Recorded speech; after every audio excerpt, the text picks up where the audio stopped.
আল্লাহ তো ওয়াবতাগু ইলাইহিল ওয়াসিলা, আল্লাহ মানুষের ওসিলা খুঁজবেন, নেক আমল খুঁজবেন না। কারণ কেন নেক আমল খুঁজবেন না? নেক আমলের বদলা দিয়া জান্নাতে যাবেন সম্ভব জোরে কোন না? আপনি নেক আমল দিয়ে জান্নাতে যাবেন না। বনি ইসরায়েলের যুগের একজন আবেদ 500 বছর পর্যন্ত সব ছেড়ে দিছে, আত্মীয় স্বজন সব কিছু ছেড়ে দিয়া জঙ্গলে গেছে, গিয়া বলছে আল্লাহ আল্লাহ আমি আপনার জন্য আমার জীবনটা উৎসর্গ করে দিলাম। আপনারা কি মনে করেন মন থেকে আল্লাহকে ভালোবাসলে আর আল্লাহর কাছে কিছু চাইলে আমার আল্লাহ কি দিতে পারেন না? 500 বছর নেক আমল করছে, আল্লাহর কাছে বলছেন আল্লাহ আমি যে নেক আমল করবো কি খামু? আল্লাহ খাওয়ান আইব, জান্নাত থেকে খাওয়ান আইব। সুবহানাল্লাহ পড়ে গায়েবে আওয়াজ আসছে, এই আল্লাহর প্রিয় বান্দা শাহাদাত আঙ্গুল দিয়া মাটিতে ডিল দাও। শাহাদাত আঙ্গুল দিয়া মাটিতে ডিল দিছে, ছোট্ট একটা জান্নাতি পানির কূপ আল্লাহ তৈরি করে দিছে। আর বলছে তুমি বিসমিল্লাহির রহমানির রহিম পড়ো, পড়ার পরে আমি আল্লাহ তুমি যে জায়গায় দাঁড়ায়া নামাজ পড়বা, তুমি যেখানে দাঁড়ায়া নামাজ পড়বা তোমার দাঁড়ানোর সামনে আমি আল্লাহ জান্নাতে একটা ফলের গাছ ফল সহ বপন করে দেব। অর্থাৎ এমন কোনো ফল নাই এই গাছের মধ্যে নাই। আমি আপনাদের কাছে প্রশ্ন রাখতে চাই, একটা গাছের ভিতরে 1000 রকম ফল বা 1000 রকম ফলের মজা বা হরেক রকম ফল একটা গাছের একটা ডালের আলাদা ডালের ভিতরে দৌড়াইতে পারবেন? এই ক্ষমতাটা কি আমার আল্লাহর নাই?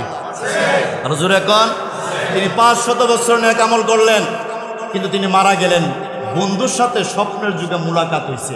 আপনারা দেখবেন ভালো ভালো নেক আমল কইরা যদি আপনি ঘুমান, স্বপ্নের যুগে ভালো ভালো নেক আমলের স্বপ্ন আপনি দেখবেন। আর যদি দিনের বেলায় খারাপ খারাপ স্বপ্ন খারাপ খারাপ কাজগুলি দেখা ব্রেনে এনে আপনি যদি ঘুমান, রাত্রে স্বপ্নের যুগে আপনি খারাপ খারাপ জিনিসই কিন্তু দেখবেন। কারণ সারাদিনে আপনি যা দেখবেন কল্পনা করবেন, এই কল্পনাগুলি রাত্রে বেলায় বেসে উঠে। ঠিক তেমনিভাবে তিনার এক বন্ধু স্বপ্নের যুগে বলেন, বন্ধু আল্লাহ তোমার সাথে কি ব্যবহার করেছেন? সুবহানাল্লাহ পড়েন। তিনি বলেছেন আল্লাহ আমাকে বলছেন, এ আব্দুল সাত্তার, আব্দুল করিম, হে আব্দুর রহমান, তুমি আমার জন্য কি নিয়ে এসেছো? তখন আমি জবাব দিয়েছিলাম, আল্লাহ 500 বছরের নেক আমল আমি আপনার জন্য এনেছি।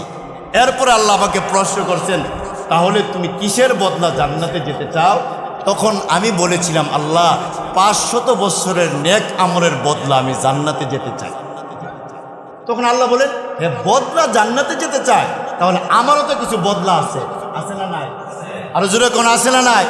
আল্লাহ বলেন, তুমি 500 বছরের নেক আমলের বদলা যেতে চাও, তাহলে আমারও কিছু জিনিস বদলা আছে, তুমি এই বদলার জবাব দিয়ে যাও। আমি যে তোমারে 2টা হাত দিলাম, হাতের মূল্য দাও। 50 বছরের আমল নাই।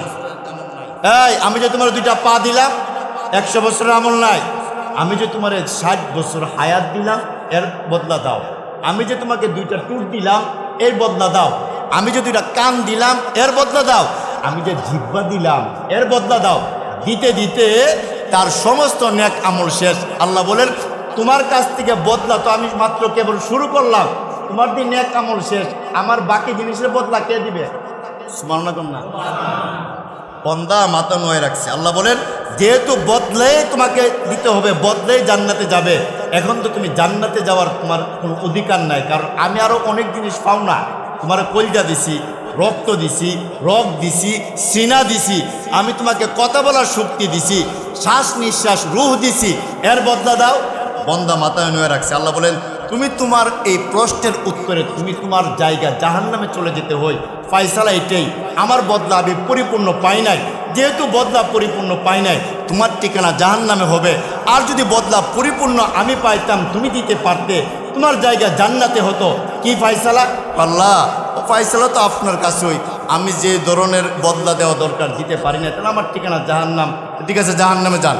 বন্দা হাঁটে আর আল্লাহ মুসকে হাসি দিয়া বলে, বন্দা আল্লাহর দিকে তাকায়, আল্লাহ বন্দার দিকে তাকায়। আপনারা দেখবেন সন্তান যখন ডাকাতে বা বিদেশে যায়, আর বুড়ি মা যখন রাস্তায় বা ঘরের দরজায় বসে থাকে, সন্তানও একবার পিছনের দিকে তাকায়। মা যতক্ষণ সন্তানের ছায়াটা আছে ততক্ষণ পর্যন্ত কিন্তু ঘরে যায় না। মা তাকায় থাকে, আমার ছেলের হাঁটাটা কেমন, আমার ছেলের ছায়াটা কেমন, আমার ছেলে গাড়ি উঠছিনি, গাড়ি উঠার পরেও অনেক মা দূর থেকে ছেলের গাড়িটা ছাড়ছিনি। কারণ সন্তান এবং মার মধ্যে আলাদা একটা মোহাব্বত ভালোবাসা বাজান আসেনি।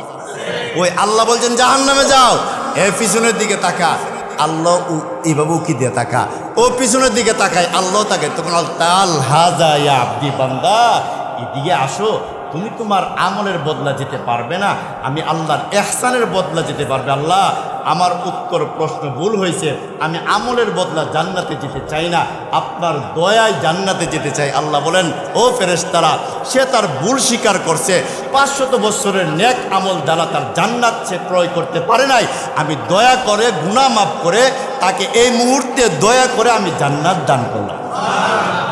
তাহলে আমরা বুঝতে পারলাম তিনি 500 বছর পর্যন্ত একই জায়গায় দাঁড়ায়া জান্নাতে খাবার খেয়ে নেক আমল করেও জান্নাতের যাওয়ার জন্যে যে পর্যাপ্ত পরিমাণ নেক আমল ইনকাম করতে পারেন নাই, আমরা 30, 40, 50, 60 বছর নেক আমল করে আমরাও পারবো না। তবে বিশ্বাস, ইয়াকিন আমাদের, আল্লাহ আমাদের রব, আল্লাহ আমাদের সব, তিনি আমাদের গুনাহ মাফ করবেন এবং আমাকে জান্নাতের বাড়িতে আমাদেরকে নিবেন। ইয়াকিন বিশ্বাসটা কি আছে? আরো আসতে কোন আসেনি? আছে। কেন আছে? আল্লাহ এই পৃথিবীটা হাজার হাজার অনেক মানুষ, অনেক প্রকার মানুষ, কিন্তু মাত্র এই 800 কোটি মানুষের মধ্যে আল্লাহ 250 কোটি মুসলমান আল্লাহ এই পৃথিবীতে রাখছেন। আল্লাহর বাড়ি জান্নাত এত বড়, যদি এই মুসলমানগুলিকে না দেয় তাহলে তো আল্লাহ ওবামাকে আল্লাহ জান্নাত দিবেন না, ট্রাম্পকে আল্লাহ জান্নাত দিবেন না, জো বাইডেনকে আল্লাহ জান্নাত দিবেন না, বেঈমান কাফেরদেরকে আল্লাহ জান্নাত দিবেন না, আবু জেহেলকে দিবেন না, উতবাকে দিবেন না, ফেরাউনকে দিবেন না, হামানকে দিবেন না, সাদ্দাতকে দিবেন না। আল্লাহর নবী বলেন, ইমানদার ছোট্ট থেকে ছোট্ট একজন ইমানদার হলেও কোনো না কোনো সময় সে জান্নাতে আল্লাহর দয়ায় প্রবেশ করতে পারবে। এই জন্য আমাদের ইয়াকিন এবং বিশ্বাস, আমরা জান্নাতে যেতে পারবো আমলের বদলতে না আল্লাহর দয়ায়।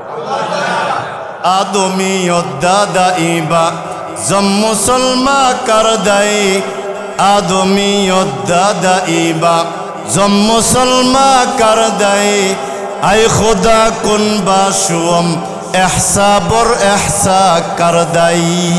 শেখ সাদি রহমতুল্লাহ আলাইহি বলেন, আল্লাহ যে আমাকে মুসলমানের সন্তান বানাইয়া আমাকে রূহ দান করছেন, আমি শেখ সাদি যদি আমার গর্দানটা আল্লাহর রাস্তায় 100 বার আলগা করে দিই, যে আমি আল্লাহর জন্য শহীদ হইলাম, 1000 বার যদি আমি আল্লাহর জন্য শহীদ হয়ে যাই, এরপরও আল্লাহ যে আমাকে মুসলমান বানাইয়া এই পৃথিবীতে পাঠাইছেন, এর শুকরিয়া আদায় করা সম্ভব হবে না। আপনারা কি মনে করেন, যদি খ্রিস্টান ইহুদিদের ঘরে জন্ম নিতাম, জন্মগতভাবে খ্রিস্টান ইহুদি হইতাম, এটা বাদ দিলাম, গরুর ঘরে জন্ম নিলে জন্মগতভাবে গরু, মহিষের ঘরে জন্ম নিলে জন্মগতভাবে মহিষ, কিন্তু আল্লাহ মানুষের ঘরে জন্ম দিয়ে শ্রেষ্ঠ নবীর শ্রেষ্ঠ উম্মত আল্লাহ আমাদেরকে বানাই দিলেন। কেন? আল্লাহ আমাদেরকে জান্নাত দান করবেন বিদায় আল্লাহ আমাদেরকে মানুষ হিসাবে তৈরি করে শ্রেষ্ঠ নবীর শ্রেষ্ঠ উম্মত আল্লাহ আমাদেরকে বানায় দিলেন। দুনিয়ার কোনো মানুষের চেষ্টায় না, আল্লাহর দয়া। কার দয়া? আল্লাহর দয়া।